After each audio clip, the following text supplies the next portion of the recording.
말씀 들어가겠습니다. 오늘 시편 말씀 31편하고 32편은 다윗의 마음을 그대로 그린 거죠.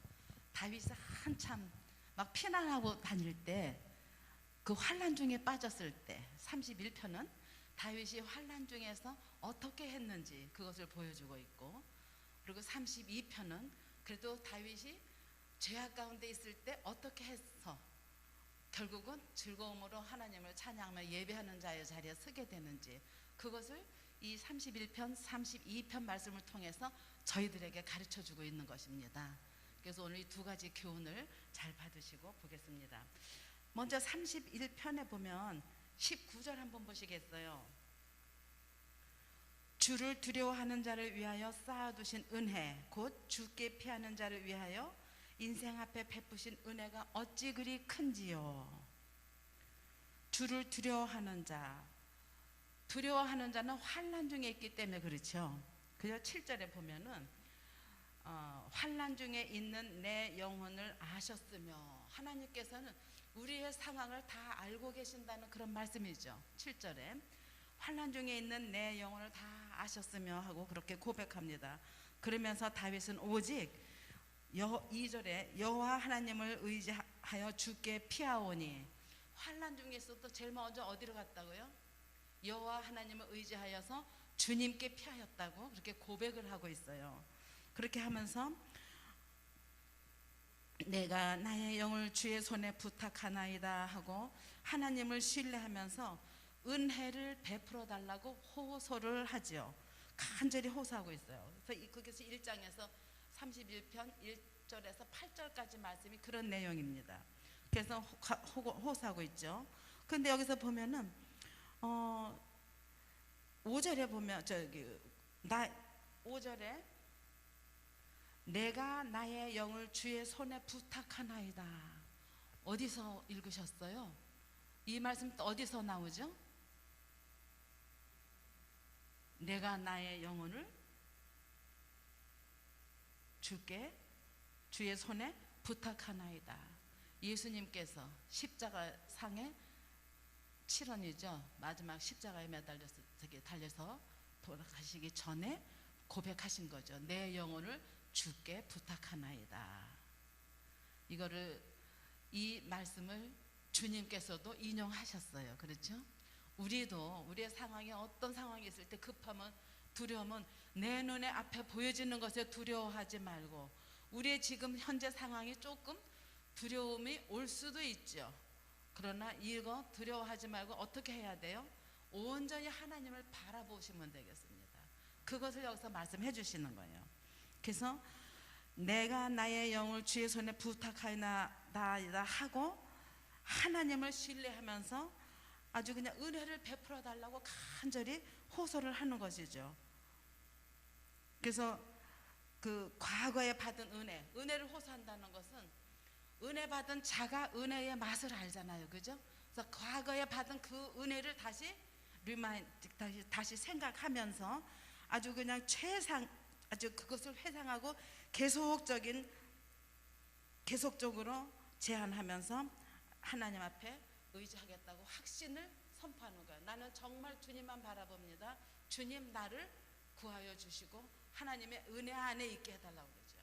그렇게 고백하는 것이 바로 이 말씀이죠. 그래서 21절부터 23, 4절 다시 한번 보겠어요.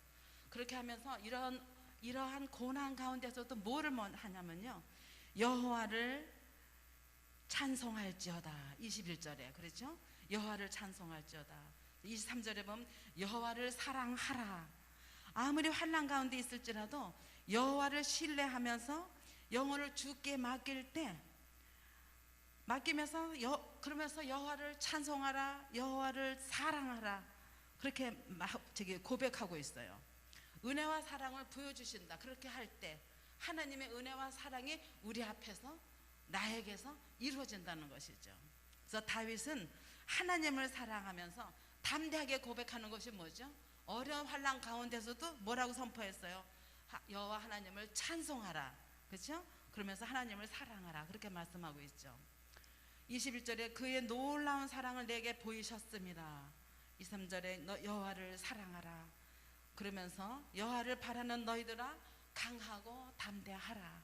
우리가 지금 이런 상황에 어려움이 있을지라도 우리에게 은혜를 베풀어 주신 그 은혜를 기억하면서 다시 그 은혜를 간절히 구하면서 오직 그 하나님을 사랑하면서 감사하라, 담대하라 하고 선포하고 있는 거예요. 그것이 우리들에게 주는 교훈이 되겠습니다.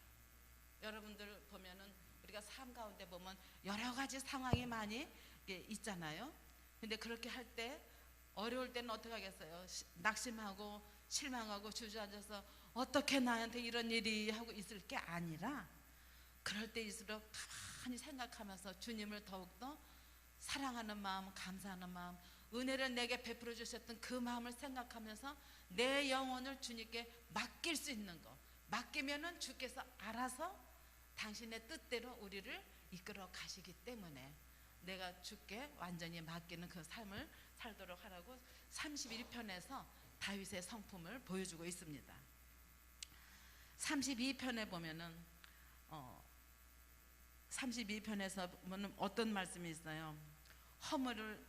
허물의 사함을 받고 자신의 죄가 가려진 자는 복이 있도다. 마음에 간사함이 없고 여호와께 정죄를 당하지 아니하는 자는 복이 있도다. 복된 자의 삶이 갑자기 보여지고 있죠. 어떤 사람이 이렇게 복을 받나? 그러면서 8절에 보시면은 1절 2절에서 그러면서 내가 입을 열지 아니할 때에 종일 신음하며 내 뼈가 상하였고 그래서 주의 손이 주야로 나를 누르시니 내 진액이 빠져서 하면서 허물의 사함을 받은 자, 이런 복 있는 자를 말하면서 그 다음에 뭐를 얘기해요? 내가 하나님 앞에 입을 열지 않았을 때, 그게 무슨 말일까요? 다윗이 고백이죠. 죄를 하나님 앞에 고백하지 않았을 때 그거예요. 내가 하나님 앞에 내 죄를 고백하지 아니하였을 때는 내 뼈가 쇠하고 내 진액이 빠져서 여름 가뭄같이 되었도다. 진액이 빠져서 여름 가뭄같이 됐으면 그건 건드리기만 해도 그냥 다 사그라져 없어지는 거잖아요. 나는 그냥 마치 그런 상황이 될 거라고 그랬어요. 그러면서 바로 5절에서 보면 내가 이르기를 그래서 내 허물을 여호와께 자복하리라 하고 고백하고 있죠. 자기 죄를 하나님 앞에 인정하기를 거절했을 때는 정말 내 뼈가 상하고 아주 그냥 그 가뭄의 마름 같은 그런 상황이 되는데, 하나님 앞에 자복하리라 할 때는 그 뒤에 뭐가 나와요?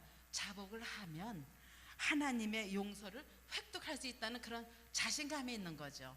그것도 은혜를 받은 경험에 있는 것을 다시 한번 또 얘기한 거예요. 그런 경험이 없으면 우리가 계속 지금 31편 2편까지 보았는데 다윗이 많은 죄는 아니지만 다윗이 많은 상황 속에서 죄를 지었고 또 그러면서도 하나님 앞에 계속 바로바로 회개하면서 늘 하나님을 의뢰하고 살던 그런 모습을 볼 수 있잖아요. 그래서 우리도 보면은 하나님 앞에 자복하라 그래요. 자복해야 죄를 이렇게 회복할 수 있다는 거죠. 죄의 용서를 받을 수 있다는 그런 말씀을 하고 있는 거죠. 그래서 8절에 보면 내가 내 길을 가르쳐 보이고 너를 주목하여 훈계하리라. 그 무슨 말씀이에요? 어떤 방법으로 한다고요? 하나님 앞에 자복하고 그렇게 했을 때 하나님께서 내 길을 가르쳐주고 너를 주목해서 가르쳐주고 이끌어 가신다는 거죠. 그러면 다시 내가 죄를 져서 내가 막 그냥 내 안에 막 빠져있지 아니하고 입을 열지 않았을 때는 그런 상황이지만 하나님 앞에 내가 내 죄를 자복했을 때는 하나님께서 길을 열어 보이시고 이끌어 가신다고 그 길을 말씀하신다는 거죠. 그러니까 우리도 여기서 보여주시는 말씀은 1, 2절의 환난 중에 있는 다윗이 오직 여호와를 의지하여 하나님을 사랑하고 신뢰함으로 먼저 고백하면서 기도했던 것처럼 그 7절에서 주는 나의 은신처이오니 환난에서 나를 보호하시고 구원의 노래로 나를 부르시리로다. 고백했을 때 이런 아름다운 이런 평안이 내게 온다는 그런 말씀이죠. 죄사함을 받은 자의 마음, 그 모습을 우리가 상상해 볼 수 있어요. 우리 어린아이들도 많이 이렇게 잘못을 많이 주면 너 한 번 잘못해서 너 다시 그러면 안 돼, 알았어요. 또 두 번, 세 번 하면 이제 나중에 애들이 끈적끈적해져요. 그러나 따끔하게 야단치고 그러고서는 사랑한다고 야단쳤을 때 잘못했어요 애가 고백하면 사랑한다 이렇게 안아주고 회복시켜 주잖아요. 그런 것을 딱 보시면 되겠어요. 우리가 죄 가운데 있을 때는 정말 이렇게 입을 열지 않았을 때는 그냥 내 뼈가 쇠하는 것 같고, 저기 여름에 그 가뭄에 마름같이 아주 그냥 상황이 극도로 안 좋지만은 내가 죄를 하나님 앞에 고백하고 나면 하나님의 은혜가 나를 두르기 때문에 편안해진다는 거죠. 그래서 여러분들은 어떻게 하시라는 거예요? 그냥 죄 있을 때 가지고 있지 말고 바로바로 고백해서 하나님의 은혜 안에서 평강을 누리라는 그 말씀을 하고 있는 거예요. 그래서 우리들도 이렇게 동일한 방식으로 기도하고 하라고 권면하고 있는 거죠. 이러한 것이 바로 우리를 가르쳐 주신 지혜의 말씀이 오늘 이 성경 말씀에서 주시는 그 말씀이죠. 11절에 보면 너희 의인들아 하나님을 기뻐하며, 어떨 때 기뻐하게 되나요? 다 우리가 환난 중에도 우리 상황을 그냥 주저앉고 상황에 대해서 그저 실망하고 그렇게 할 게 아니라 은혜를 베푸시는 그 하나님 앞에 담대하게 나가서 그 환난 중에도 하나님을 사랑하며 감사하고 선포할 수 있고, 죄를 지었을 때도 죄 가운데 앉아서 실망하거나 꺼져가는 그런 인생처럼 하지 않고 하나님 앞에 입술을 열어서 고백했을 때는 하나님의 풍성한 은혜가 우리에게 온다는 그런 말씀이 지금 해서, 그렇게 됐을 때 결론적으로 뭐냐면은 11절에 마지막 32장 11절에 보면 너희 의인들아 여호와를 기뻐하며 즐거워할지어다. 마음이 정직한 너희들아 다 즐거이 외칠지어다. 여기서 마음이 어떡하라고요? 정직하라고 그랬어요.